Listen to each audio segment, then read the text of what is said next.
I talked with someone the other day after we did our findings of fact and recommendation of expulsion in the matter of Brian Slaton. And they said to me, "You look sad." I am. What we have heard about and dealt with is not what I know of this body. My dad served in the legislature before I was born, and many of my parents' closest friends are the people that they met here in this building. Many of those people I still consider to this day part of my family. I grew up knowing and watching elected officials, public servants. I grew up in attending political events, community barbecues, sunny die parties.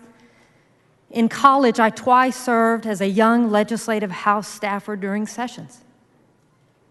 I recall the many county day parties, the people that I met, the new friends that I made, and the fun that I had with people who were my age. I got to see how good people made law.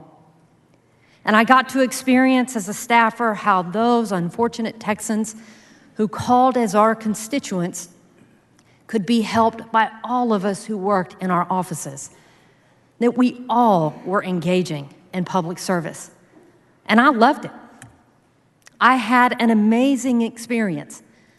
And I think of the many mentors that I had here who created in me the foundation that makes me humble to have the opportunity to sit in these seats and to work at these desks. I am sad because the staffers that are contained in this report have had the most polar, opposite experience of this building from what I had.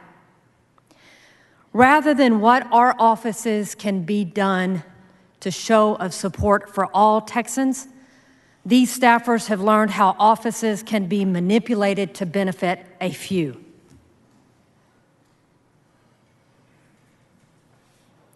I have sat in my desk this session and I looked up and I looked around at how this room is probably exactly the same as when my parents were here in the 60s. My parents met and fell in love here. My dad was a state representative from Houston, sitting somewhere about midway over on this right side, and my mom was a reporter for the Dallas Morning News.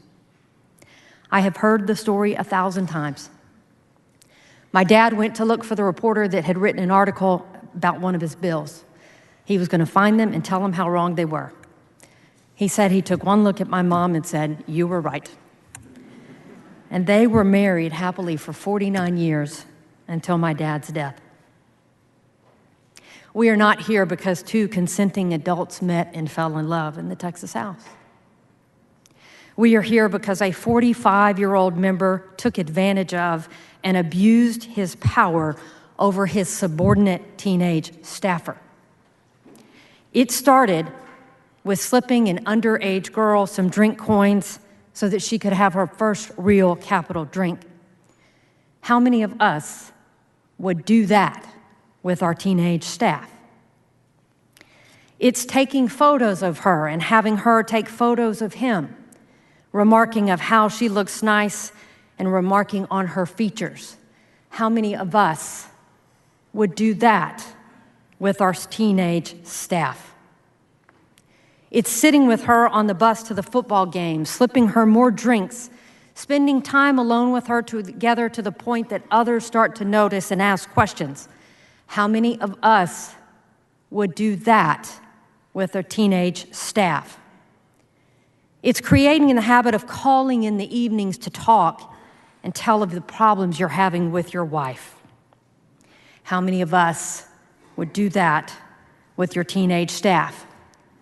Individually, these moments could be dismissed or even explained away, but collectively, they show a systematic pattern of manipulation. While his young family waited at home, Mr. Slaton claimed to need to stay in town. The rest of us had recessed the day before. It's now Friday night, March 31st, and around 10 p.m., he begins calling that same teenage staffer who is out with other friends. The others can hear the voice on the phone, and they know that that is Representative Brian Slaton. He calls repeatedly for hours and says, "Hey, come over, have some drinks." Her friends warn her, a guy calling you like this late at night, this is sexual. So if she wanted to do it, why not just show up by herself? She didn't. She took her friends. When they get there, Brian Slaton is surprised that she's brought others. Yet he continues, as we will later learn, maybe because he, quote, fears no one, and he, quote, has no worries that he's going to lose his job. He makes tall Yeti cups full of rum and Coke. His teenage staffer takes a drink and says out loud, "Too strong." He takes it, drinks a little off the top, pours more Coke, and gives it back to her. He continues to pour and refill her cup. His teenage staffer recalls, quote, a lot of alcohol, that she felt, quote, pretty rough, quote, really dizzy, and had, quote, split vision. They witnessed Slaton's behavior with his teenage staffer, and others remarked that it is close and appears intimate. By 2 a.m., they were repeatedly trying to convince her to leave. Imagine that.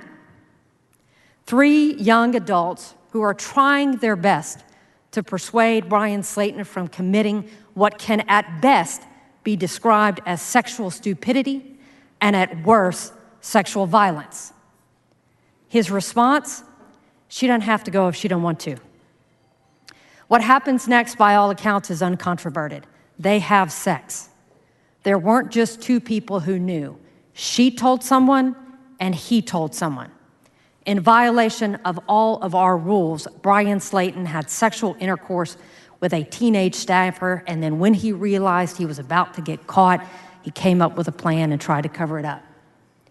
Remember that phrase, I'm not afraid of anyone else, but you own me now, and starts asking her if her friends can be trusted. He pressures the girls with a probably phony email to a point where they feel threatened. One is seen crying at her desk, and they are terrified and stay up all night trying to figure out what to do. You see, these kids actually really liked Brian Slaton. They really looked up to him. They thought he was brave. But at some point, they say, enough, this has gone too far, and you have to speak with your members.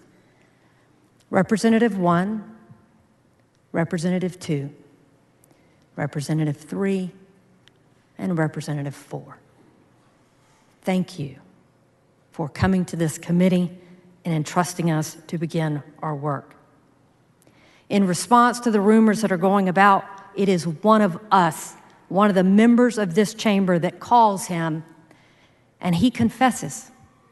He says, yes, he did the thing everybody is talking about, but hey, just keep it quiet. Stay with me, I have a plan. So what's Brian Slaton's plan?